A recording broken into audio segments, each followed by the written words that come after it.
الحمد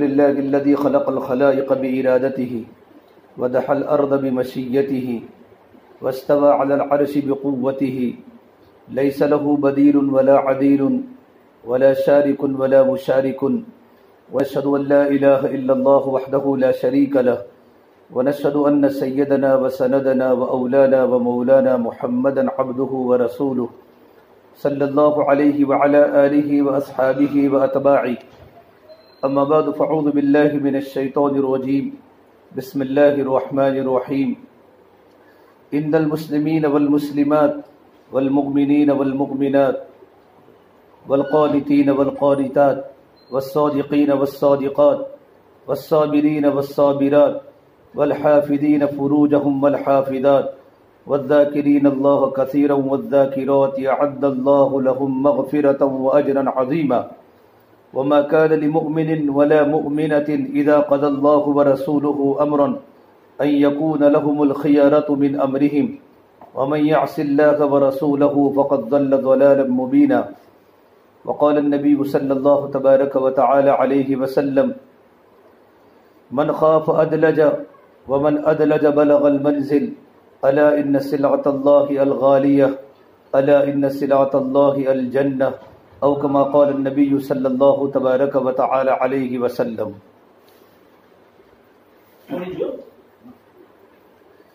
میرے محترم دینی بھائیوں اور میری محترم دینی ماں بہنوں،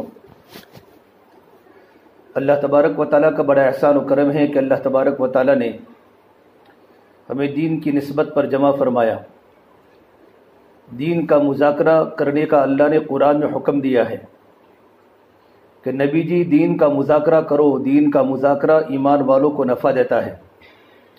وَذَكِّرْ فَإِنَّ الذِّكْرَى تَنفَعُ الْمُؤْمِنِينَ، کہ دین کا آپس میں بیٹھ کر مذاکرہ کرو، دین کی یاد دہانی کرانا، جنت کی یاد دہانی کرانا، جنت کے شوق دلوانا، جہنم کے خوف دلوانا، اللہ تبارک و تعالیٰ کی معرفت کو بیان کرنا، اس سے ایمان والوں کو نفع ہوتا ہے۔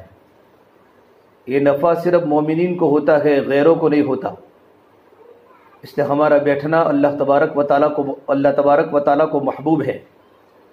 حدیث پاک میں ہے وجبت محبتی للمتجالسین فیہ، اللہ فرماتے حدیث قدسی میں میری محبت ایسے مردوں پر عورتوں پر واجب ہو گئی جن کا بیٹھنا آپس میں صرف میرے لیے ہوتا ہے۔ میری بہنوں، اللہ سے دعا کرے اللہ تبارک و تعالیٰ ہمیں دین کی نسبت پر ہمیشہ جمع فرماوے، اور دین کی نسبت پر جمع ہونے پر اللہ تعالیٰ دنیا میں ہدایت کا ذریعہ بناوے، ہماری بہترین تربیت فرماوے، ہماری اصلاح فرماوے۔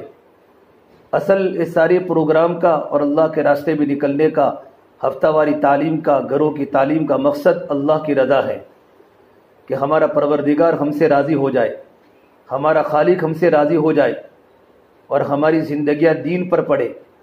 میری دینی بہنوں، اللہ تبارک و تعالیٰ اسی وقت راضی ہوتا ہے جب دنیا میں اللہ تعالیٰ کے بندے اور اللہ تبارک و تعالیٰ کی بندیاں بندگی کرتی ہے۔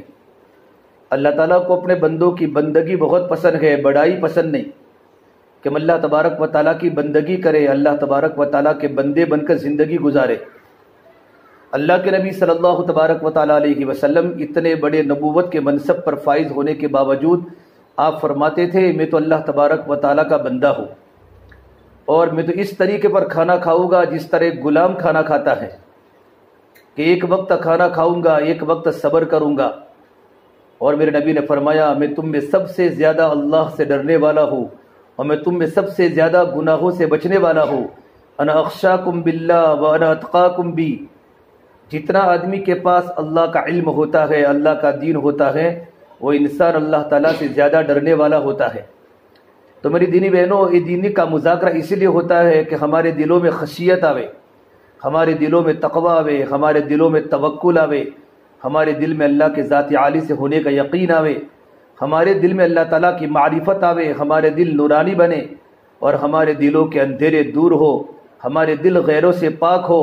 یہ مقصد ہوتا ہے دینی مجالس کا۔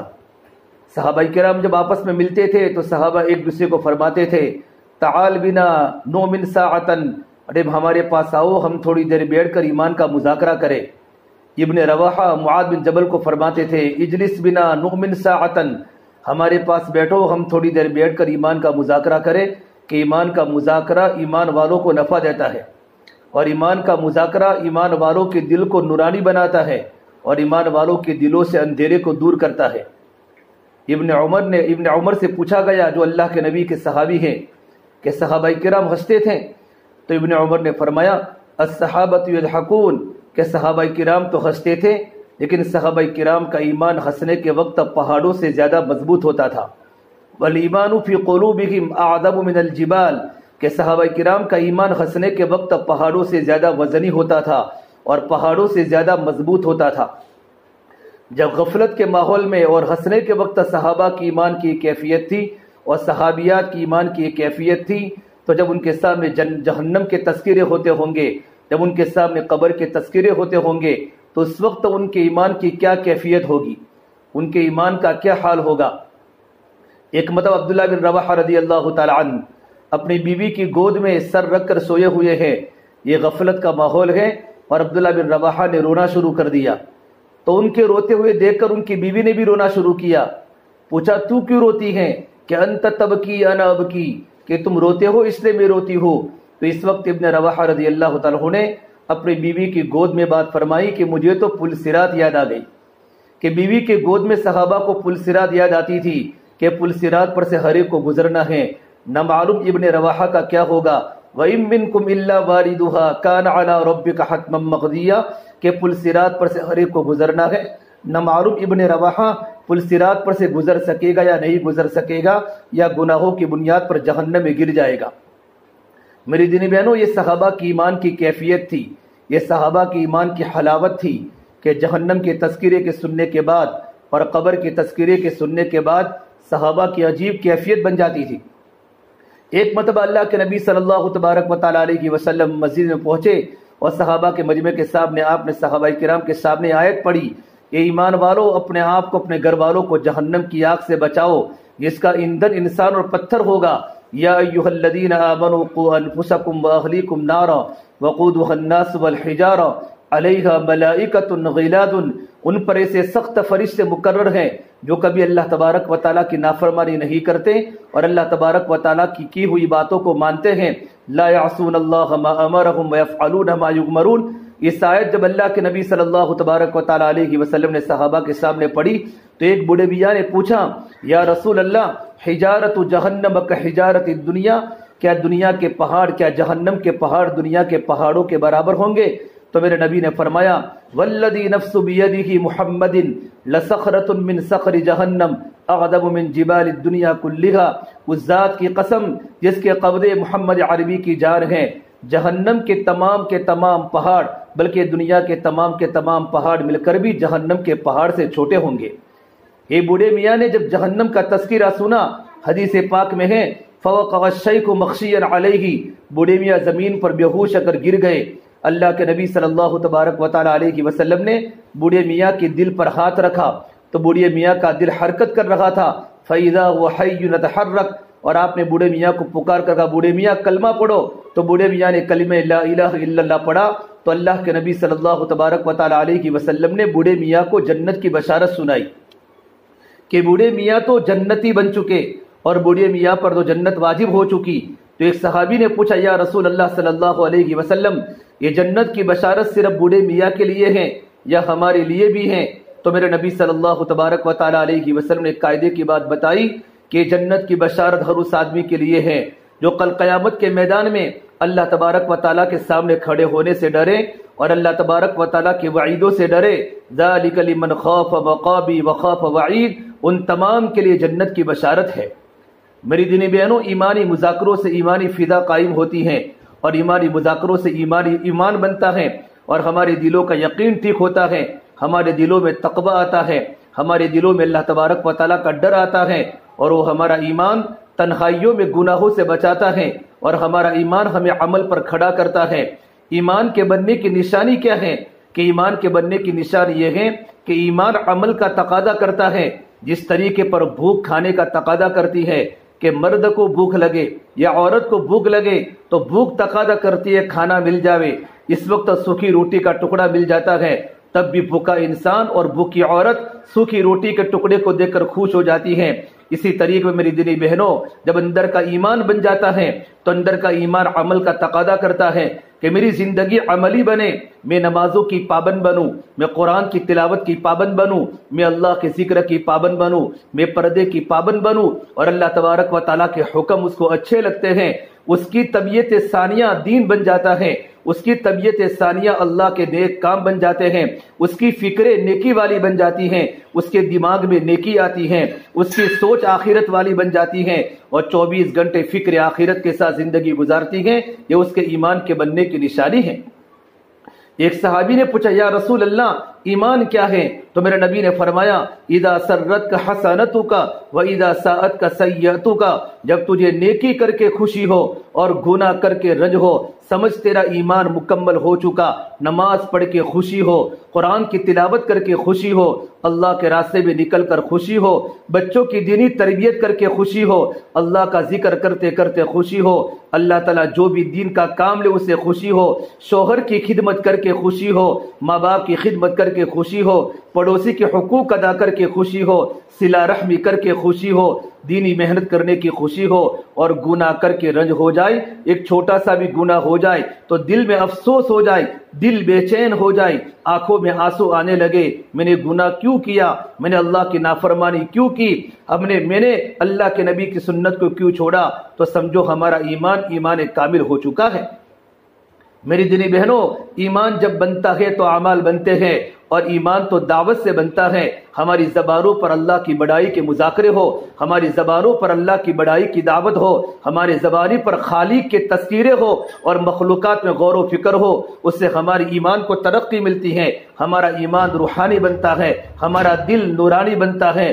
جب دل بدل جاتے ہیں تو زندگی بدل جاتی ہے۔ پہلے سے نکی رکھو یا 5 منٹ پہلے سے وہ بند کر دو۔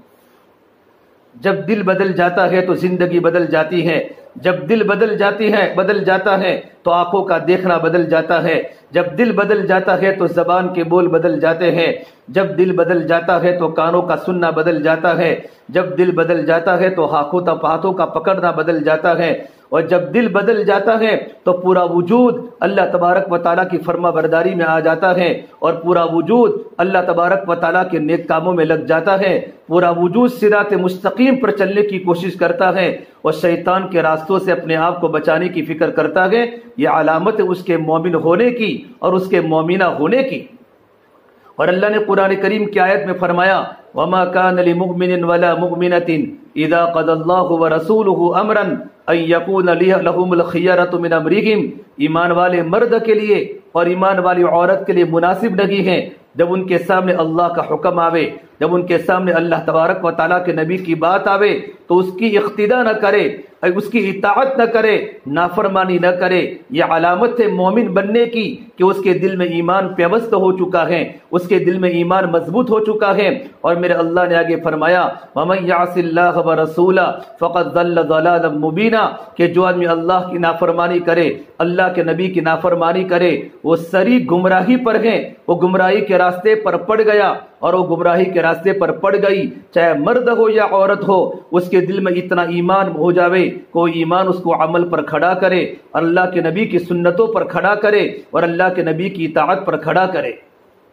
میری دینی بہنوں، زندگی میں یقین بنانا ضروری ہے کہ ہماری سوچ اللہ ہو جائے، ہماری زبان کے بول اللہ ہو جائے۔ جب اللہ کی دین کی دعوت ہمارے زبانوں پر آئے گی تو ہمارے دل کا رخ صحیح ہو جائے گا۔ ایک عورت کا جب دل کا رخ صحیح ہو جاتا ہے تو پوری کی پوری چیزیں صحیح وجود میں آتی ہیں۔ عورت کے دل کا رخ جس طرف ہوگا پورے خاندان کا رخ اس طرف ہوگا، کہ عورت کے دل کا رخ اللہ کی طرف ہو جائے، عورت کے دل کا رخ آخرت کی طرف ہو جائے، اور عورت کے دل کا رخ جنت کی طرف ہو جائے، اور یہ یقین اور یہ زبان سے بول ہو جائے کہ کرنے والی ذات صرف ایک اللہ کی ہے۔ اللہ تبارک و تعالیٰ سے براہ راست لینے کا ذریعہ نماز ہے۔ ہم نمازوں کے ذریعے اللہ تعالیٰ سے براہ راست لینے والے بنے۔ جب ایمان مضبوط ہوتا ہے تو نماز سے اللہ تعالیٰ کے خزانے اتروانا آسان ہو جاتا ہے۔ رابعہ بصریہ رحمت اللہ علیہا، رابعہ عربی میں چوتھے کو بولتے ہیں، یہ ان کی ماں کی چوتھی بیٹی تھی اور ان کے باپ کی چوتھی بیٹی تھی، اسے ان کا نام رابعہ رکھا گیا اور وہ زندگی بصرہ میں گزاری، سے ان کو رابعہ بصریہ کہتے ہیں۔ اللہ تبارک و تعالیٰ کی نیک بندی تھی، اللہ تبارک و تعالیٰ کی ولیہ تھی، زندگی غربت میں گزاری اور گھر میں اتنا غربت کا ماحول تھا کہ جب وہ پیدا ہوئی گئے تو ان کے گھر میں دیا جلانے کے لیے تیل بھی نہیں تھا، پڑوس سے دیے کو تیل کو لا کر گھر میں دیے کو جلایا اور گھر میں بتی کو جلائی، یہ ان کے گھر کی غربت کا ماحول تھا۔ میری دینی بہنوں، اللہ تبارک و تعالیٰ نے رابعہ بصریہ کو اتنا نوازا تھا، ایک مرتبہ ملک کی حالات آئے اور ملک میں انقلاب آیا تو اپنی بہنوں سے جدا ہو گئی اور اپنے بھائیوں سے جدا ہو گئی، اپنے ماں باپ سے جدا ہو گئی اور کچھ عرصہ غلامی کے اندر گزارا۔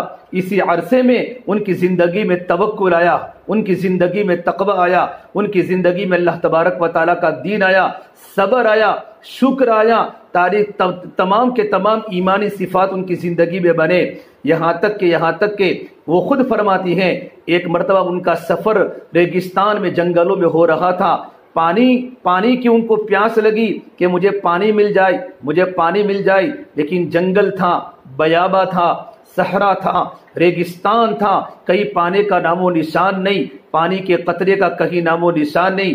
اچانک ایک کنواں دیکھا، وہ کنویں کے قریب جا کر خوش ہو گئی، لیکن دیکھا کہ پانی بہت نیچے تھا، وہ اندر سے افسوس کر رہی ہے۔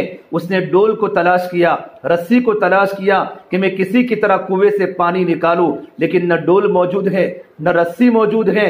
اچانک دیکھا کچھ ہرنیاں چوکڑیاں مارتی کنویں کے قریب پہنچی۔ جیسے ہی ہرنیاں کنویں کے قریب پہنچی، ہرنیوں نے آسمان کی طرف نگاہ اٹھائی، پانی فوراً کنارے پر آ گیا، پورا کنواں پانی سے بھر گیا، پانی ابل آیا، ہرنیوں نے پورا پانی پیا اور پانی پینے کے بعد ہرنیاں چلی گئی اور ہرنیوں کے چلے جانے کے بعد پانی بالکل نیچے چلا گیا۔ رابعہ بصریہ نے اللہ سے یوں فرمایا، میرے مولا تو کیسا پروردگار ہے، ایک بے جان جانور جب کنویں کے قریب آیا تو نے پانی کو ابالا، تو نے پانی اوپر لایا اور وہ پانی پی کر بے جان جانور چلے گئے۔ میرے مولا تیری رحمت تو ان جانوروں پر ہے، میں تیری بندی ہوں، میں بھی تیری عبادت کرتی ہوں اور میں بھی نماز کی پابندی کرتی ہوں۔ تو میرے اللہ کی طرف سے آواز آئی، اے رابعہ تم نے اسباب کا سہارا لیا، میرے بے زبان جانوروں نے اسباب کا سہارا نہیں لیا، ان کی نگاہ فوراً میری طرف پڑی، اللہ پانی کی ضرورت ہے، تو میں نے ان کے لیے پانی نیچے سے اوپر لایا، تم نے رسی کو تلاش کیا، تم نے ڈول کو تلاش کیا۔ اے رابعہ جب تمہارا دل کا رخ جب میری طرف ہو جائے گا تو میں وہ اللہ ہوں کہ بغیر اسباب کے آپ کے کام بنا دوں گا۔ صحابہ کرام کو اللہ نے بغیر بکری کے دودھ دیا اور بغیر دودھ کے اللہ نے صحابہ کو گھی کھلایا، وہ اللہ ہے۔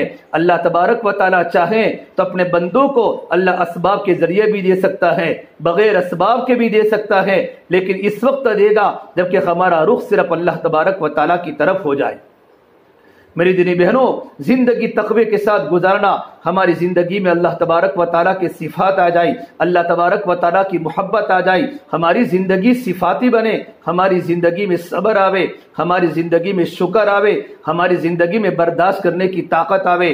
عورت کی ذمہ داری کیا ہے کہ عورت کی ذمہ داری ہے کہ عورت گھر میں رہ کر نسل کو تیار کرنا اور نسل کو خوبصورت بنانا اور نسل کو دیندار بنانا، یہ عورت کی ذمہ داری ہے جس کا اللہ نے قرآن کریم میں حکم دیا ہے، وَقَرْنَ فِي بُيُوتِكُنَّ وَلَا تَبَرُّجْنَ تَبَرُّجَ الْجَاهِلِيَّةِ الْأُولَىٰ، کہ عورتیں اپنے گھروں میں زندگی گزارا کریں، کہ عورتیں اپنے گھروں میں زندگی گزارا کریں، بغیر ضرورت کی عورتیں گھر سے نہ نکلے۔ مولانا منظور صاحب نعمانی رحمۃ اللہ علیہ کی والدہ حضرت مولانا سجاد صاحب کے، مولانا منظور صاحب نعمانی کی اہلیہ حضرت مولانا سجاد صاحب دامت برکاتہم کی والدہ، ان کے بارے مولانا سجاد صاحب یوں فرماتے ہیں، میری والدہ یہ قرآن کریم کی آیت پر اتنا عمل تھا، اگر میری والدہ کو کہا جائے 1000 مرتبہ کہا جائے کہ والدہ تم گھر سے باہر نکلو، میری والدہ گھر سے باہر نکلنے کا نام نہیں لیتی تھی، ضرورت کے درجے میں بھی میری والدہ گھر سے باہر نہیں نکلتی تھی کہ کہیں میری نظر غیر محرم پر نہ پڑ جائے۔ میری بہنوں زندگی گھروں میں گزارا کرو. اللہ کے نبی صلی اللہ تبارک و تعالی علیہ وسلم کی بیٹی کے بارے میں یہ بات روایات میں مشہور ہے کہ اوسط انہوں نے وصیت فرمائی تھی کہ میرا جنازہ راتوں کو نکالا جائے تاکہ کسی کو پتہ نہ چلے کہ اللہ کے نبی کی بیٹی کی فاطمہ کا جسم لمبا تھا یا قد تھا. کہ جب فاطمہ کی وصیت تھی اور ان کی وصیت کے مطابق ان کے جنازے کو راتوں کو نکالا گیا کہ مرتے وقت بھی اپنی زندگی کے بارے میں ڈر گئے کہیں غیر محرم کی نظر میرے جسم پر نہ پڑ جائے تو زندگی میں کتنا پردہ کیا ہوگا. حضرت عائشہ رضی اللہ عنہا اللہ کے نبی کی بیوی ہیں. حضرت عائشہ کے کمرے کے اندر ہی اللہ کے نبی دنیا سے پردہ فرمانے کے بعد میرے نبی کو وہاں سلایا گیا اور ان کے ابا جان صدیق اکبر کو وہاں سلایا گیا. ایک ہی کمرے میں حضرت عائشہ کا حجرہ ہے. حضرت عائشہ فرماتی ہیں جب تک میرے نبی میرے شوہر میرے نبی صلی اللہ علیہ وسلم اور میرے ابو صدیق اکبر جب تک دونوں کی قبر مبارک وہاں تھی تو میں کبھی کبھی بغیر پردے کے گھر میں رہتی تھی. لیکن جس دن عمر فاروق کو وہاں سلایا گیا اور عمر فاروق کو قبر میں اتارا گیا اس کے بعد سے کبھی میں نے بغیر پردے کے گھر میں ایک سیکنڈ نہیں گزارا. حالانکہ حضرت عمر دنیا سے الوداع ہو چکے ہیں. حضرت عمر کے دنیا سے جانے کے بعد بھی حضرت عائشہ کے دل میں فکر آخرت ہے اور پردے کا کتنا اہتمام ہے. میری دینی بہنوں زندگی پردے میں گزارو. ام خلاد رضی اللہ تعالیٰ ابو داؤد شریف کی روایت ہے. روایت بیان کرنے والا ثابت بنانی فرماتے ہیں ام خلاد رضی اللہ تعالیٰ ان کا جوان لڑکا جب اللہ کے راستے میں شہید ہو گیا وہ اللہ کے نبی کی خدمت میں آئی بالکل چادر سے لپٹی ہوئی ہے اور بالکل پردے کے ساتھ ہے. اسی وقت ایک نوجوان صحابی نے کہا ام خلاد تمہارا جوان بیٹا اللہ کے راستے میں شہید ہو گیا تم اللہ کے نبی کی خدمت اپنے بیٹے کے بارے میں پوچھنے کے لیے آئی ہو لیکن تمہاری پردے کی یہ کیفیت ہے تم نے وہ چادریں تمہارے بدن پر تم نے باندھی ہیں کہ تمہارا بدن کا ایک عضو نہیں دکھتا. ام خلاد نے جو جواب دیا ہے روایات میں اور کتابوں میں اچھے حروف سے باتیں لکھی ہوئی ہیں. ام خلاد صحابیہ نے فرمایا اے میرے بھائی میرا بیٹا فوت ہوا ہے میری حیا تو فوت نہیں ہوئی. کہ غمی کے موقع پر بھی اللہ کے حکم کی پابندی ہے اور خوشی کے موقع پر بھی اللہ کے حکم کی پابندی ہے. کہ گھروں میں شادیاں ہیں تب بھی پردے ہیں اور گھروں میں کسی کی موت ہے کسی کا جنازہ ہے تب بھی پابندیاں ہیں کہ ان کے دلوں کی رگ رگ میں اللہ کے طریقے اللہ کے حکم اور اللہ کے نبی صلی اللہ تبارک و تعالی علیہ وسلم کے طریقے ان کی زندگی میں آ چکے تھے. میری دینی بہنوں اپنی زندگی پردے والی بناؤ. میرے اللہ نے قرآن میں کہا وَلَا تَبَرُّجْنَ تَبَرُّجَ الْجَاهِلِيَّةِ الْأُولَىٰ کہ زمانے جاہلیت کی عورتوں کی طرح زینت بنا کر بناؤ سنگا کر بازار میں نہ چلے. یہ اللہ کی طرف سے منع ہے. ہماری زمانے کی عورتیں بازاروں کی زینت نہ بنے. جب ایک عورت احمد آباد کے شہر میں بناؤ سنگار کر کے جب بازاروں کی زینت بنتی ہے بازاروں کی ڈیکوریشن بنتی ہے تو آسمان ٹوٹنے کو تیار ہو جاتا ہے زمین پھٹنے کو تیار ہو جاتی ہے. وہ ایسا گناہ ہے جو ہمالیہ پہاڑ کو برباد کر سکتا ہے. میری دینی بہنوں اللہ نے ہمیں جن باتوں کا حکم دیا ہے ان باتوں پر عمل کرنا یہ ہماری مومن ہونے کی نشانی ہے اور ہماری مومنہ ہونے کی نشانی ہے. اپنی زندگی کو پردے کے ساتھ گزارے. جتنا ہماری زندگی میں پردہ ہوگا اتنی اللہ تبارک و تعالیٰ کی محبت ہمارے دلوں کے اندر آئے گی. کہ عورتوں کی ذمہ داری ہے گھر میں رہ کر نسل کو تیار کرنا. اور حدیث پاک میں ہے وَإِذَا خَرَجْنَا وَلَوْ خَرَجْنَا اگر کبھی نکلنے کی ضرورت پڑے باہر کوئی ضرورت کی بنیاد پر تو فرمائے بناؤ سنگار کر کے نہ نکلے بلکہ سادے کپڑوں میں نکلے. یہ اللہ تبارک و تعالیٰ کی طرف سے ہیں. اور اللہ نے قرآن میں نبی کو فرمایا یا ایھا النبی قل لازواجک وبناتک ولنساء المؤمنین یدنین علیہن من جلابیبہن. اے نبی جی آپ اپنی عورتوں کو بتا دو اور آپ اپنی بچیوں کو بتا دو اور مسلمانوں کی عورتوں کو بتا دو کہ اپنی اوڑھنیوں کو اپنے سینوں پر رکھا کرے اور اپنے اوڑھنیوں کے کنارے کو اپنے چہرے پر ڈالا کرے. یہ پردے کا حکم اللہ نے آسمان سے اللہ کے نبی کے ذریعے دنیا کی مستورات کو اللہ کے نبی کے ذریعے کہلوایا ہے. میری دینی بہنوں زندگی میں صفات کا لانا ضروری ہے. جب اندر کا ایمان بن جائے گا سب سے پہلی بات ہماری زندگی میں پردہ آئے گا. اس لیے ایک مرتبہ اللہ کے نبی صلی اللہ تبارک و تعالی علیہ وسلم کی مجلس میں بات چلی کہ عورت کی سب سے بڑی خوبی کیا ہے، عورت کی سب سے بڑی نیکی کیا ہے۔ ابو داؤد شریف کی روایت ہے، صحابہ نے الگ الگ باتیں کہی، یا رسول اللہ جو عورت صدقہ زیادہ کرتی ہو، جو عورت خیرات زیادہ کرتی ہو۔ کسی نے کہا یا رسول اللہ جو عورت لمبی لمبی نمازیں پڑھتی ہو۔ کسی نے کہا یا رسول اللہ اپنے شوہر کی وفادار ہو۔ تو میرے نبی نے فرمایا نہیں نہیں نہیں نہیں۔ اسی وقت حضرت علی رضی اللہ تعالیٰ عنہ چپ کے اپنے گھر پر چلے گئے اور اللہ کے نبی کی بیٹی فاطمہ جو حضرت علی کے نکاح میں تھی ان کو پوچھا، فاطمہ اللہ کے نبی کی مجلس میں بات چل رہی ہے، عورت کے سب سے بڑی خوبی کیا ہے؟ حضرت فاطمہ نے جواب دیا، علی میرے نبی کو جا کر کہہ دو اور میرے ابو کو جا کر کہہ دو، عورت کی سب سے بڑی خوبی یہ ہے کہ زندگی اس طریقے پر گزاری ہو کہ غیر محرم پر کبھی نظر نہ پڑی ہو، اور اتنی پردے میں رہی ہو کہ غیر محرم کی نظر بھی ان پر نہ پڑی ہو۔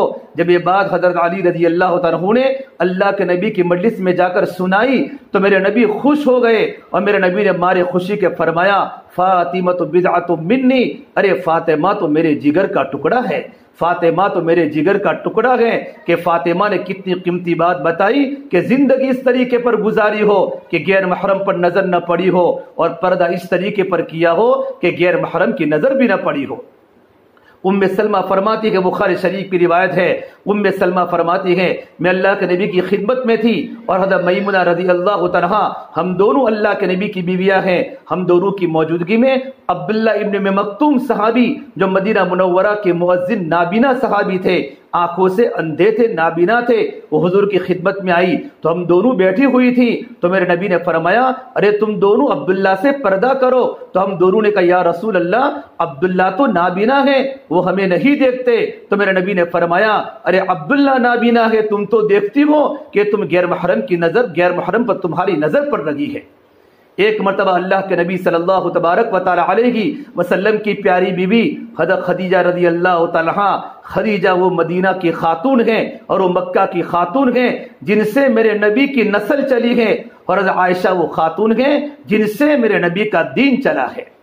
عائشہ سے پوری امت میں دین چلا ہے، اور میرے نبی کی ساری اولاد اور بیٹیاں حضرت خدیجہ سے ہیں۔ آپ کو خدیجہ سے بڑی محبت تھی، اور خدیجہ سے دنیا سے پردہ فرمانے کے بعد، انتقال کے بعد آپ صلی اللہ تبارک و تعالی علیہ وسلم حضرت خدیجہ کو بہت یاد کیا کرتے تھے۔ حضرت عائشہ فرماتی یہ اللہ کے نبی آپ اس بوڑھی کو بار بار کیوں یاد کرتے ہیں؟ جب بھی دیکھو آپ کی زبان پر خدیجہ خدیجہ۔ تو میرے نبی نے کہا عائشہ تم کو پتہ نہیں ہے دین کے کام میں سب سے زیادہ تعاون کرنے والی میری خدیجہ تھی، میری بچیوں کے گھر پر کھانے کا فاقہ آیا سہارا دینے والی میری خدیجہ تھی، دین کے کام میں مجھے تسلی دینے والی میری خدیجہ تھی۔ عائشہ تم کو پتہ نہیں ہے تمہاری چھوٹی عمر ہے، ساری تکالیف اور ناگواریاں خدیجہ نے برداشت کی ہیں، اتنی کسی عورت نے برداشت نہیں کی۔ میری دینی بہنوں، حضرت خدیجہ اللہ کے نبی کے پاس بیٹھی ہوئی تھی، حضرت جبرائیل علیہ السلام وحی لے کر آسمان سے اترے، دیکھا فوراً حضرت جبرائیل علیہ السلام تھوڑی دیر کے بعد اللہ کے نبی سے پوچھے بغیر آسمان پر واپس چلے گئے۔ جب دوسری مرتبہ تشریف لائے تو میرے نبی نے پوچھا جبرائیل تم آئے تھے میرے پاس اور بغیر پوچھے واپس آسمانوں پر چلے گئے کہ یا رسول اللہ میں آپ کے پاس بیٹھا ہوا تھا لیکن آپ کی بیوی خدیجہ کا سر کا دوپٹہ تھوڑا سا ڈھلک گیا تھا، ان کے معمولی بال دکھ رہے تھے، اور جہاں عورت کا بال دکھے وہاں فرشتے کو ٹھہرنے کی اجازت نہیں ہوتی۔ میری دینی بہنوں، زندگی میں کتنا پردہ ضروری ہے، اپنی زندگی کو پردہ کے ساتھ رکھو، یہ ایمانی صفات ہے۔ جب اندر کا ایمان بن جاتا ہے تو زندگی صفات والی بنتی ہے، زندگی مجاہدے والی بنتی ہے، زندگی قربانی والی بنتی ہے، پھر زندگی میں نماز کی پابندی آتی ہے، دین کی فکر آتی ہے، اور اللہ کے دین کے کام میں لوٹانا آسان ہو جاتا ہے۔ مولانا قاسم صاحب نانوتوی رحمۃ اللہ علیہ بانی دارالعلوم دیوبند، اللہ ہمارے بزرگوں کی قبروں کو نور سے منور فرماوے، جن سے اللہ نے بڑے بڑے دنیا کے اور دین کے کام لیے ہیں، ان کی قربانی کے پیچھے ان کی اہلیہ کی قربانی ہے۔ مولانا قاسم صاحب نانوتوی رحمۃ اللہ علیہ بڑے قاسمی خاندان کے بڑے بزرگ گزرے ہیں، اور ان کا جہاں نکاح ہوا ان کی بیوی نواب کی بیٹی تھی۔ مولانا قاسم صاحب ان کے ماں باپ کو فرماتے تھے ارے میں تو بولا بالا، میں تو ایک عالم دین ہوں، میرا رخ آخرت کی طرف ہے، میرا رخ شریعت کی طرف ہے، اور تم میرے نکاح میں نواب کی بیٹی لاتی ہو۔ لیکن نواب یوں کہتا تھا نہیں میری بیٹی تو مولانا قاسم صاحب ناروتوی کے گھر میں جائے گی، مجھے وہ دیندار آدمی چاہیے، مجھے دین کا فکر مند آدمی چاہے۔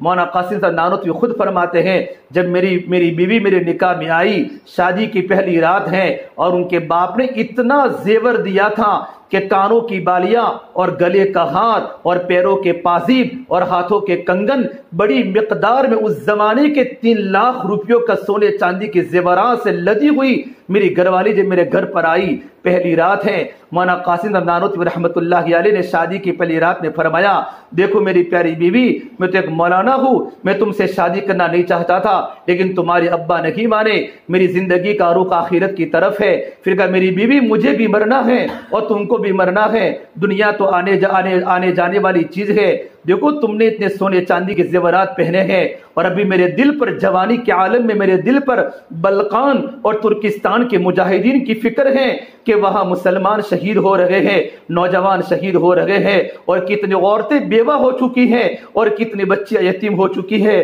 میری پیاری بیوی اگر تمہارا ارادہ ہو تو تمہارے سونے و چاندی کے زیورات میں بلقان کے مجاہدین کے نام پر وقف کر دوں۔ مولانا قاسم صاحب نانوتوی کی باتوں پر ان کی اہلیہ نے اپنے سارے زیورات کو پہلی رات میں نکال دیے اور کہا میرے پیارے شوہر میں بغیر بالیوں کے رہوں گی، میں بغیر کنگن کے زندگی گزاروں گی، یہ سارے کے سارے سونے چاندی کے زیورات آپ بلقان کے مجاہدین پر وقف کر دے۔ مولانا قاسم صاحب نانوتوی رحمۃ اللہ علیہ 22 سال کے نوجوان ہیں، دل میں امت کا درد ہے اور دل میں دین کی مٹنے کا درد ہے، پورے سونے و چاندی کے زیورات کو بلقان کے شہیدوں کے لیے وقف کر دیے۔ ان کی عورت 1 ہفتے کے بعد اپنے میکے میں گئی ہے اور میکے کی عورتوں نے اور ان کے ماں باپ نے اور ان کی بہنوں نے اور وہاں کی مقامی عورتوں نے جب دیکھا ان کے کانوں میں بالیاں نہیں، ان کے گلے میں ہار نہیں، ان کے ہاتھوں میں کنگن نہیں، ان کے پیروں کے اندر پازیب نہیں، ان کے پاس سونے چاندی کے زیورات نہیں، تو گھر والوں نے تعجب کیا۔ تو اسی وقت فرمایا میری ماں تو نے مجھے کتنا پیارا شوہر دیا ہے، راتوں کو رونے والا ہے، دل میں امت کے دین کے مٹنے کا درد ہے، میری ماں مجھے کسی نے میرے سونے چاندی کے زیورات کو لوٹا نہیں ہے، میں نے بلقان کے مجاہدین کے نام پر، میرے شوہر کی ترغیب پر میں نے سارے کے سارے زیورات اللہ کے نام پر وقف کیے ہیں۔ ان کے باپ نے کہا نہیں بیٹا میں نہیں چاہتا کہ تم سونے چاندی کے زیورات کے بغیر رہو، اور دوسری مرتبہ پھر اتنے مہنگے سونے چاندی کے زیورات پہنا کر اپنی بیٹی کو رخصت کیا ہے۔ مولانا قاسم صاحب نانوتوی نے دیکھا دوسری مرتبہ کہ میری بیوی سونے چاندی کے زیورات سے پھر لدی ہوئی آئی ہے، پھر دوبارہ ترغیب دی اور یہ فرمایا یہ تو تم کتنا بھی لاتے رہو گی اور جتنا ہم مجاہدین پر لٹاتے رہیں گے اتنا اللہ کی بارگاہ میں کم ہے، جتنا خرچ کریں گے اللہ ہمیں دیتا رہے گا۔ دوبارہ ترغیب پر ان کی اہلیہ نے سونے چاندی کے زیورات کو اپنے بدن سے اپنے اعضاء سے نکال کر مولانا قاسم صاحب کے ہاتھ میں دے دیے۔ میری بہنوں وہ گھروں میں دیندار تھا، اللہ نے کتنا بڑا دین دنیا میں لیا ہے۔ مولانا قاسم صاحب نانوتوی رحمۃ اللہ علیہ سے اللہ نے دارالعلوم دیوبند کا مدرسہ قائم کیا، ہزاروں راتوں کو رونے والے بنے، ہزاروں اللہ کے دین کی پہچان والے بنے۔ مولانا مناظر حسن غیلانی رحمۃ اللہ علیہ نے اس بات کو اپنی کتاب میں لکھا ہے، اور قاری محمد طیب صاحب رحمۃ اللہ علیہ کی دادی ہوتی ہیں، قاری طیب صاحب نے اپنی دادی کے حالات روتے روتے بیان کیے ہیں۔ میری بہنوں اپنی زندگی کو صحیح گزارا کرو، سونے چاندی کے زیورات یہ ہماری عورتوں کے لیے اچھی چیز ہوتی ہے، لیکن سونے چاندی کے زیورات کی زیبائش صرف شوہر کے سامنے ہے، اوروں کے سامنے نہیں ہے۔ زندگی کو سادہ بناؤ، سادگی تو نبیوں کے گھروں کی چیز ہے، اور سادگی تو عورت کا خوبصورت ترین زیور تو سادگی ہے کہ زندگی سادہ گزارو۔ میرے نبی کی بچیوں نے زندگی سادہ گزاری اور میرے نبی کے گھر والوں نے زندگی سادہ گزاری۔ مولانا منظور نعمانی صاحب کے بیٹے مولانا سجاد صاحب فرماتے ہیں کہ میری والدہ محترمہ اتنی دیندار تھی کہ میری والدہ کی 2.5 گھنٹوں کی تہجد ہوتی تھی، 2.5 گھنٹوں کی تہجد ہوتی تھی کہ ایک مرتبہ میری والدہ حج کے موقع پر ایک مرتبہ زندگی میں حج ہوا. جب حج سے واپسی ہوئی ہے، ہم چھوٹے چھوٹے بچے تھے، میں گھر میں سب سے چھوٹا بیٹا تھا، اور میری ماں 1 ریال کے ڈزن کچھ چھوٹے چھوٹے رمکڑے ہوتے تھے، چھوٹے چھوٹے کھلونے ہوتے تھے، میری ماں وہاں سے لائی تھی اور سارے بچوں کو تقسیم کیا. میں سب سے چھوٹا تھا تو مجھے فرمایا بیٹا میں سب سے آخر میں تجھے دوں گا. جب ساری میرے بھائی بہن چلے گئے تو میں نے اپنی امی سے پوچھا اما جان میرے لیے تم کیا لائی ہو؟ میرے دل میں یہ تھا کہ میری ماں میرے لیے قلم لائی ہوگی یا گھڑی لائی ہوگی، لیکن میری ماں نے میرا ہاتھ پکڑ کر مصلی پر بیٹھ کر فرمایا میرا بیٹا سجاد میں تو کعبۃ اللہ کا کعبہ پکڑ کر اللہ سے قبول کرا کے آئے ہو کہ میرے بیٹے کو اللہ کے دین کا داعی بنا دے، میرے بیٹے کو اللہ کے دین کا خادم بنا دے، اور میرے بیٹے کو راتوں کو رونے والا بنا دے. مولانا سجاد فرماتے ہیں میں نے وہ منظر بھی میرے گھروں کا دیکھا ہے کہ راتوں کی تنہائی میں میری ماں گھنٹوں گھنٹوں روتی تھی اور اپنے بچوں کے سامنے آخرت کے تذکرے کرتی تھی. میری دینی بہنوں، مولانا منظور صاحب نعمانی کی اہلیہ خود فرماتی ہے، حضرت شیخ نے اپنی آپ بیتی میں بات لکھی ہے. مولانا محمد یوسف صاحب رحمۃ اللہ علیہ کی اہلیہ نظام الدین مرکز میں ایک ہی دیواری پر مکان ہوتا تھا. مولانا منظور نعمانی کی اہلیہ وہ ان کے گھر پر گئی، مولانا محمد یوسف صاحب رحمۃ اللہ کے گھر پر گئی. مولانا یوسف صاحب کبھی 4 مہینے ہو جاتے تھے، کبھی گھر پر تشریف لاتے نہیں تھے. ان کے گھر والوں کو ٹی بی ہو چکی تھی اور خون کی قے ہوتی تھی.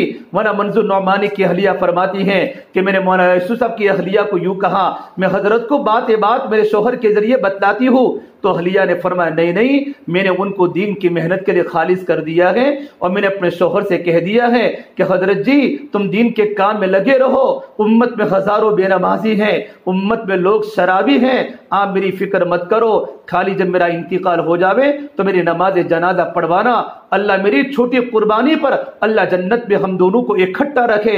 میری بھائی میری بہنوں، وہ زندگیاں ہماری بزرگوں کی عورتوں نے گزاری ہیں، تب جا کر اللہ نے ان کی اولادوں کو نیک بنایا اور ان کی اولادوں کو دین کی داعیہ بنایا. زندگی سادہ گزارو اور زندگی دعوت کی مبارک محنت میں گزارو. میرے نبی کی بیٹی فاطمہ رضی اللہ تعالی اللہ کے نبی کی بیٹی ہے، گھر میں کام کر رہی ہے، اور گھر میں کام کرتے کرتے کرتے ان کے بدن پر نشانات آ چکے تھے.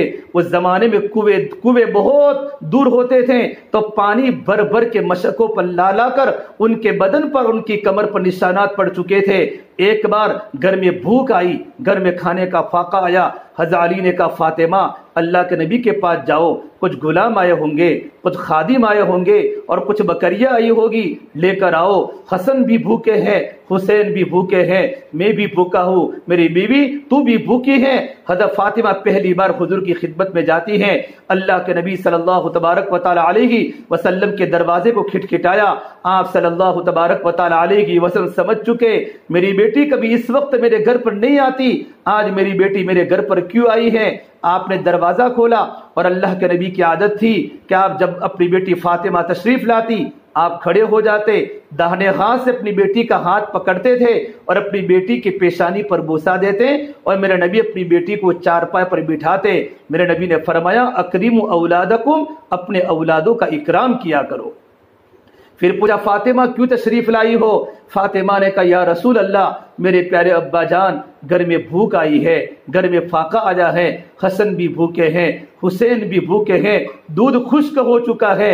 علی نے کہا جاؤ تمہارے ابو کے پاس غلام یا باندی آئی ہوگی یا کچھ کھانا آیا ہوگا، لے کر آؤ. تو میرے نبی سمجھ چکے میری بہنوں جب گھر کی بیٹی اپنا دکھ اپنے باپ کے سامنے سناتی ہو اس ابا کے دل پر کیا گزرتی ہوگی. لیکن میرے نبی صلی اللہ تبارک و تعالی علیہ وسلم اپنی بیٹی کی تربیت چاہتے تھے اور اپنی بیٹی کا دل کا رخ آخرت کی طرف موڑنا چاہتے تھے. تو کہا میری بیٹی فاطمہ اگر تم کہو تو میرے پاس 5 بکریاں ہیں، میں 5 بکریاں آپ کو دے دوں، یا تم کہو تو میں 5 کلمات دے دوں.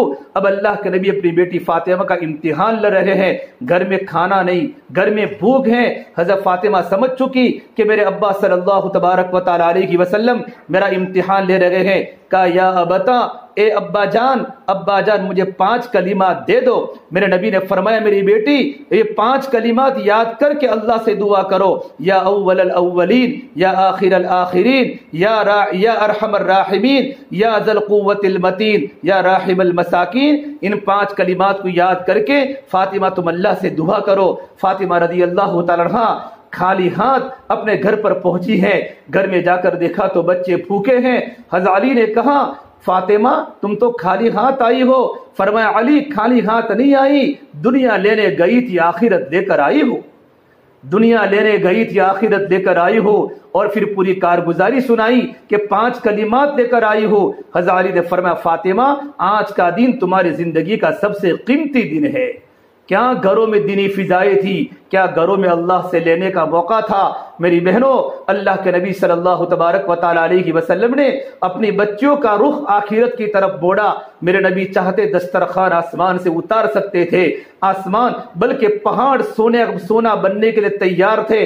اللہ کی طرف سے آفر تھی, میرے نبی اگر آپ چاہو تو بدحا کے پہاڑ سونے کے بن کے آپ کے پیچھے پیچھے چلے, احد پہاڑ سونے کا بن کے آپ کے پیچھے پیچھے چلے.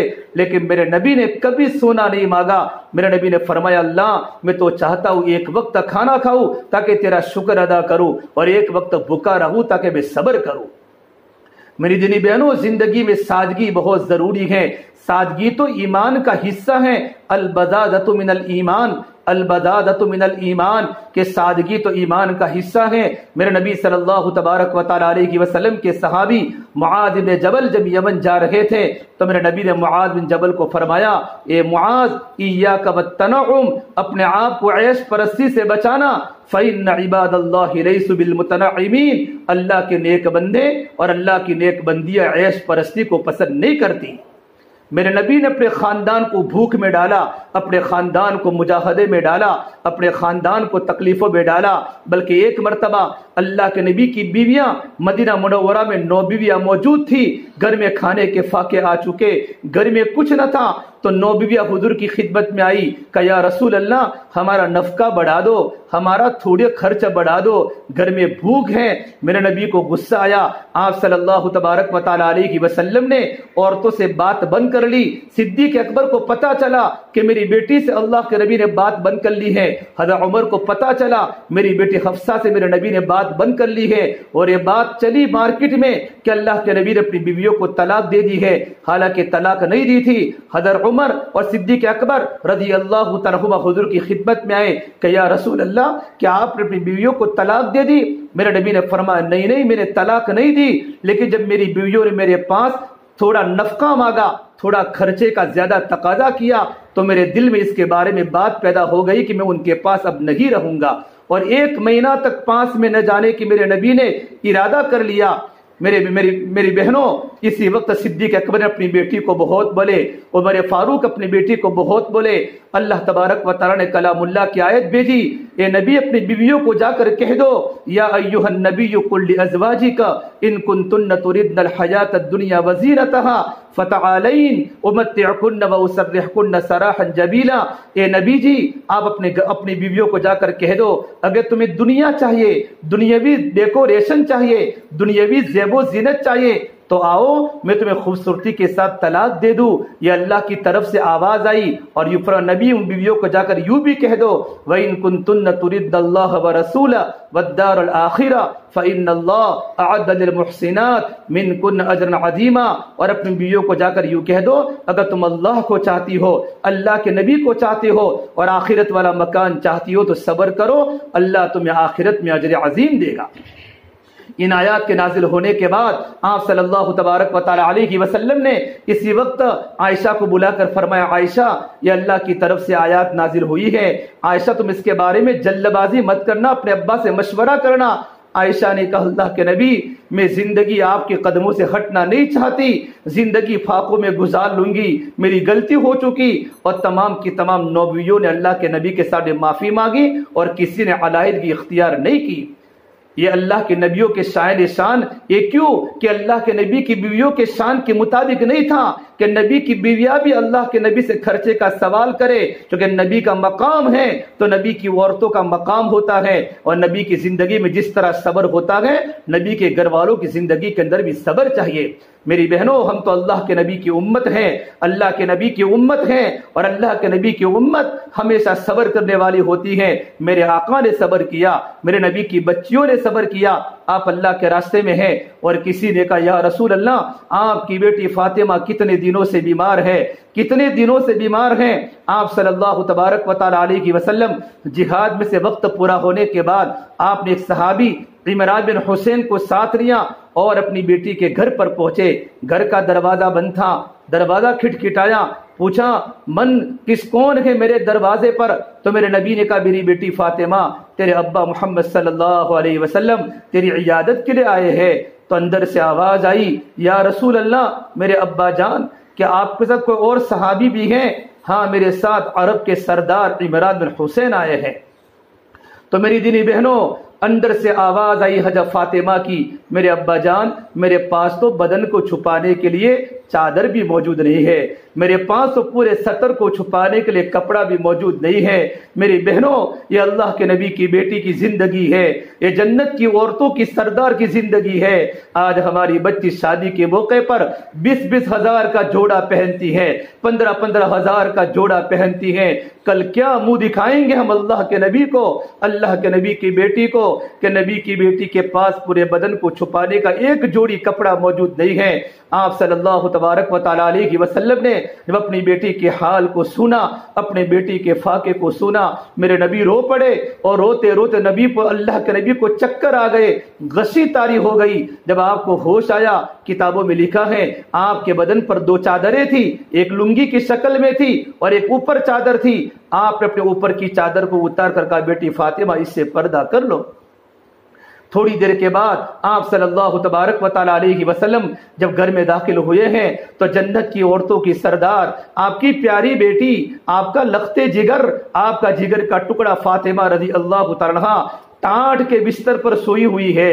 آپ نے سر پر ہاتھ رکھ کر پوچھا کیف حالک یا فاطمہ، بیٹی تیری طبیعت کیسی ہے؟ حضرت فاطمہ نے روتے روتے جواب دیا ابا جان 7 دن ہو چکے ہیں آپ کی بیٹی فاطمہ کو روٹی کا ٹکڑا کھانے کو نہیں ملا، 7 دن ہو چکے ہیں۔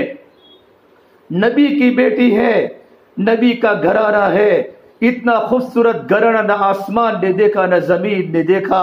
ابو جان 7 دن ہو چکے ہیں آپ کی بیٹی فاطمہ کو روٹی کا ٹکڑا کھانے کو نہیں ملا۔ حضرت فاطمہ رضی اللہ تعالیٰ نے میرے نبی کے کندھے پر سر رکھ کر آنکھوں میں برسات کی طرح پانی نکل گیا تو میرے نبی رو پڑے اور آپ کا پیمانہ چھلک گیا کہ بیٹی فاطمہ مت رو، والذی بعث اباک بالحق ما ذقت من 3 ایام فواقا، اس ذات کی قسم جس کے قود محمد عربی کی جان ہے، میری بیٹی فاطمہ 3 دن ہو چکے ہیں تیرے ابا محمد صلی اللہ علیہ وسلم کو بھی روٹی کا لقمہ چکھنے کو نہیں ملا۔ میری بیٹی فاطمہ تو صبر کر، میں صبر کروں۔ میری بیٹی اللہ نے ہمارے خاندان کو صبر کرنے کا حکم دیا ہے۔ بیٹی فاطمہ تیرے صبر کرنے پر، میرے صبر کرنے پر اللہ پورے عالم میں دین پہنچائے گا۔ میری بیٹی جہاں جہاں رات کے اندھیرے جاتے ہیں اور جہاں جہاں سورج کی روشنی جاتی ہے وہاں ایک کلمہ پہنچ کے رہے گا، اللہ کی دین کی بات پہنچ کر رہے گی۔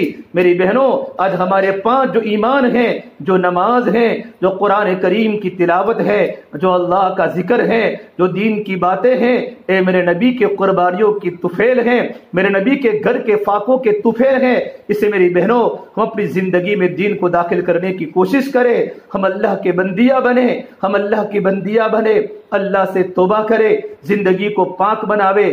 آج اچھی اللہ کے سامنے توبہ کر کے جاوے، پختہ ارادہ کر کے جاوے، زندگی کو صحیح گزارنی ہے۔ میری زندگی میں ایمان مضبوط بنے، میرے گھر کا ہر فرد نمازی بنے، میرے ابو بھی نمازی، میرے شوہر بھی نمازی، میرے بچے بھی نمازی، گھر میں نماز زندہ ہو، گھر کے بالغ مرد مسجد میں جماعت کے ساتھ نماز پڑھے، گھر میں کوئی بے نمازی نہ رہے۔ جب گھر کی عورت دیندار ہوتی ہے، گھر کے بچے دیندار بن جاتے ہیں۔ چھوٹے چھوٹے بچے ہمارے گھر کی زندگی کو دیکھ کر چھوٹے چھوٹے بچوں میں دین کے مٹنے کا درد آوے، ہمارے بچے زندگی میں سچ بولے، ہمارے بچے ماں باپ کی آنکھوں کی ٹھنڈک کا ذریعہ بنے، ہمارے بچوں کے دل میں اللہ کا خوف آ جائے، ہمارے بچوں کے دل میں اللہ کی محبت پیدا ہو جائے۔ گھر کے ماحول کا اثر ہمارے بچے لیتے ہیں۔ ہمارے گھر میں قرآن کریم کی تلاوت ہو رہی ہو، ہمارے گھر میں اللہ کا ذکر ہو رہا ہو، ہمارے گھر میں دین کی باتیں ہو رہی ہو۔ میری بہنوں، اللہ والوں کی خبریں، اللہ والوں کی باتیں ہم پڑھیں، اللہ والوں کی زندگیاں پڑھیں، ان کے گھروں میں کیسا دینی ماحول تھا، 24 گھنٹے ان کی زبانوں پر اللہ کا ذکر ہوتا تھا، گھر دھوتے دھوتے بھی اللہ کو یاد کرتی تھی۔ ارے جب بچے کو نہلاتی ہے، بچے کو کپڑے پہناتی، بچے سے گندگی دور کرتی تو دل میں اللہ سے دعا کرتی، میرے مولا یہ میرا بیٹا ہے، میں اپنے بیٹے کی ظاہری گندگی کو دیکھنا نہیں چاہتی، یہ اللہ میرا دل بھی گندا ہے، تو میرے دل کو پاک فرما دے، تو میرا پروردگار ہے۔ یوں کر کے نیک عورتیں اپنے اللہ سے دعائیں کرتی تھی، ان کا دل کا تزکیہ تھا، ان کے دل میں اللہ کا تعلق تھا، ان کے دل میں اللہ کا ڈر تھا، کبھی بغیر ضرورت کے بازار میں نہیں نکلی، ضرورت پڑی تو محرم کے ساتھ بازار میں نکلی، اور ضرورت پڑی تو بازار میں پردے کے ساتھ گئی۔ میری بہنوں، یہ صفات ہمارے زندگی میں آوے، ہمارے گھروں میں تعلیم کے حلقے لگے، جتنی مستورات آئی ہیں ہر گھر میں تعلیم زندہ کرو، مغرب کی نماز کے بعد یا عشاء کی نماز کے بعد یا کسی بھی وقت میں ہمارے گھر کے سارے افراد شریک ہو، اسی وقت ہمارے گھر میں تعلیم ہو رہی ہو، فضائل اعمال پڑھی جا رہی ہو، اس میں ایمان کی باتیں ہیں، صحابہ کی واقعات ہیں، صحابیات کی زندگیاں ہیں، اللہ کے نبی کی بیویوں کے واقعات ہیں، نماز کے پڑھنے کے فضائل ہیں، نماز کے پڑھنے کے بزرگوں کے واقعات ہیں، اللہ کے ذکر پر کیا ملے گا، اور حقوق ہیں، اور مسلمانوں کی موجودہ پستی کا واحد علاج کہ مسلمان کمزور ہیں، کیا کرنے کا، ان کی کیسے تربیت ہو، فضائل صدقات میں دنیا سے بے رغبتی اور موت کے واقعات ساری کی ساری باتیں کتابوں میں لکھی ہوئی ہیں، باری باری ہمارے گھروں میں تعلیم کے حلقے لگ رہے ہو، 6 صفات کے مذاکرے ہمارے گھروں کے اندر ہو رہے ہو، ہمارے بچے 6 صفات بولے، ہماری زندگی صفات والی بنے، اور ہمارے گھر میں لوگ اللہ کے راستے میں جا رہے ہو، یہ ہمارا گھر کا مزاج بنے، ہمارا گھر دعوت والا بنے، باپ بھی داعی ہو، بیٹا بھی داعی ہو، ماں بھی داعیہ ہو، ہماری بہنیں بھی داعیہ ہو۔ دعوت کا ایک اثر ہوتا ہے، ہم ایک دوسرے کو اللہ کی بڑائی کے، اللہ کی دین کی دعوت دے، نماز کی دعوت دے، قرآن کی دعوت دے، ہم اللہ تبارک و تعالیٰ کو پہچاننے والے بنے۔ اس سے میری بہنوں آپ سے گزارش ہے، ان باتوں پر ہم سب کو عمل کرنا ہے۔ اللہ مجھے بھی عمل کی توفیق دے، آپ کو بھی عمل کی توفیق دے، اور آج ایک ارادہ کر کے انشاءاللہ جائیں گے، تسبیحات کی پابندی، قرآن کی تلاوت، معمولات کی پابندی، یہ ساری باتیں کریں گے، اللہ کی رحمتیں ہمارے گھروں پر متوجہ ہوگی، میرا اللہ ہم سے راضی ہوگا۔ یہ جماعت ماشاءاللہ بناسکاٹھا کی آپ کے گھر پر آئی ہے اور آپ کی بستی میں آئی ہے، جماعت کا ساتھ دے، اور ابھی دعا کے بعد نام لکھاوے اپنے بیٹوں کو۔ 4 مہینوں کی جماعتیں منڈے کو یعنی پیر کو پرسوں جماعتیں نکلنے والی ہیں، چلے کی 4 مہینوں کی ان کی تشکیل ہو رہی ہو، ان کے نام بھی بھیجے، پھر 3 دن کی مستورات کی جماعتیں نکلے گی، اور 10 دن کی مستورات کی جماعتیں نکلے گی، جن کے 3 دن 3 مرتبہ لگ چکے ہو وہ 10 دن لگاوے، 10 دن والی چلہ لگاوے۔ اللہ تعالی ہم تمام کی باتوں پر عمل کرنے کی توفیق عطا فرماوے۔ دعا کے بعد پرچہ بھیج دے۔ اللهم لك الحمد كله ولك الشكر كله ولك الخير كله وإليه يرجع الأمر كله اللهم صل على سيدنا محمد وعلى آل سيدنا محمد وبارك وسلم ربنا ظلمنا أنفسنا وإن لم تغفر لنا وترحمنا لنكونن من الخاسرين۔ یا اللہ ہمارے گناہوں کو معاف فرما، خطایا سے درگزر فرما، سیئات کو حسنات سے مبدل فرما۔ یا اللہ تیرا تعلق ہم سب کو نصیب فرما، تیری ذات عالی سے ہونے کا یقین زندگی میں پیدا فرما۔ یا اللہ تو ہم سے راضی ہو جا، ہمیں اپنے آپ سے راضی فرما لے۔ یا اللہ تو ہمارا بن جا، تو ہمیں اپنا بنا لے۔ یا اللہ پوری امت کی پوری مغفرت فرما، امت کی جان کی، مال کی، عزت کی، آبرو کی حفاظت فرما، امت کی پریشانیوں کو دور فرما، آنے والی جماعت کی آمد کو بے انتہا قبول فرما، بہترین تربیت فرما۔ یا حقیقی مربی آپ ہی کی ذات ہے، آپ کی تربیت حقیقی تربیت ہے، ہم سب کی بہترین تربیت فرما۔ جن گھر میں مستورات کا اجتماع ہوا ہے، جماعت ٹھہری ہے، ان گھر والوں کو قبول فرما، ان کی نسلوں کو دین کے کام کے لیے قبول فرما۔ اے عالیہ والی تمام مستورات کو ہدایت کا ذریعہ بنا، ان کی زندگیوں میں دین کو داخل فرما۔ اللہ ہماری دعاؤں کو اپنے فضل و کرم سے پیارے حبیب محمد مصطفیٰ صلی اللہ تبارک و تعالی علیہ وسلم کے صدقے طفیل ہم سب گنہگاروں کی دعاؤں کو اپنی بارگاہ میں قبول فرما۔ یا اللہ مردوں کو مستورات کو جماعت میں نکلنا آسان فرما۔ ربنا تقبل منا انك انت السميع العليم وصلى الله تعالى على خير خلقه محمد وعلى آله وصحبه اجمعين برحمتك يا ارحم الراحمين۔